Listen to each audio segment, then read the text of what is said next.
All right, class, let me try another video solution. Here is a number 37. Looks like it's a bunch of math stuff, really. But I will say this as we get started, there is hopefully this lesson learned that the energy is gamma mc squared, the total energy of something. So that was Einstein's big discovery, or one of the big discoveries, as he realize that the speed of light must be the same for all observers. And once he applies the physics to that, he comes up with some formulas that really surprised the world, what we call shocked the world. Another one was this, that momentum is not just simply mass times velocity. Now I'm going to use the u to be consistent with our problem here, but this would be the speed of an object.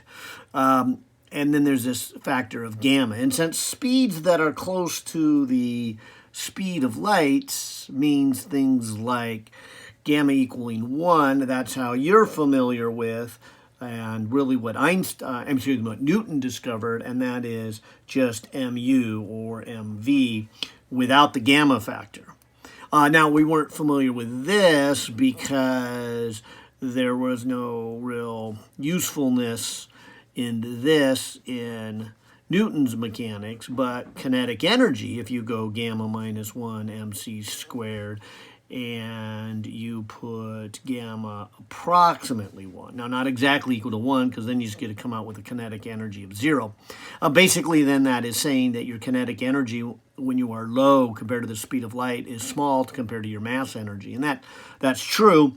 But if you do a Taylor series on this, you get the famous 1/2 mv squared that Newton brought us. So all of our, I'll call it real mechanics or extended mechanics, basically is our old stuff once we say gamma is 1 or close to 1. Anyways, let me really jump into the heart of this problem. So if you take the energy and square it, you get gamma squared m squared c4. So that's E squared. And if you take this one here and square it, you get p squared equals to gamma squared m squared u, or maybe I'll call it v squared. There's no point in really having a u or a v in this problem.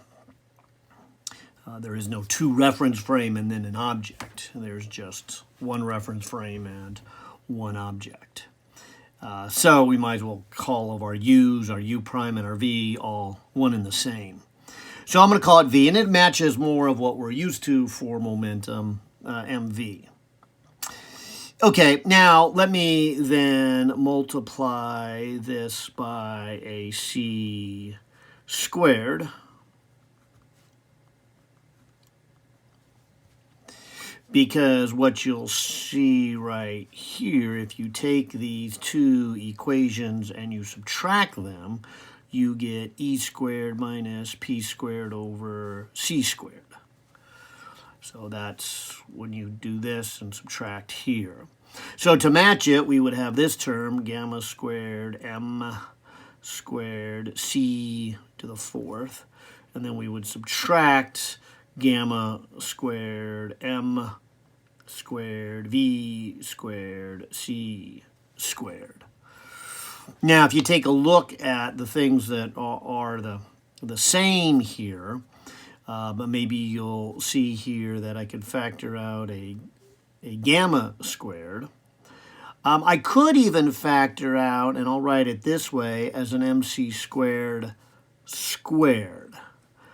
Because that is the m squared and the c to the 4. So that would be a 1 minus. And if you look closely at this, now that I factored out a gamma squared and an m squared, I would be left then with a v squared. And of course this c squared, I didn't really quite have 4 of them, so I must leave 2 of them alone.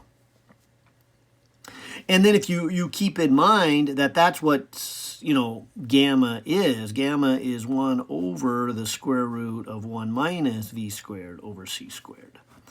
And so when you square gamma, you get rid of the square root. And so this is another way of saying this extra term is the 1 over gamma squared. So it goes away, and then you just have MC squared squared. So now you can move that to the other side, leaving the E squared on the left. Moving this over, you would get PC squared from here, and then MC squared squared. Yay! And so there's Einstein's algebra. Hope that was helpful.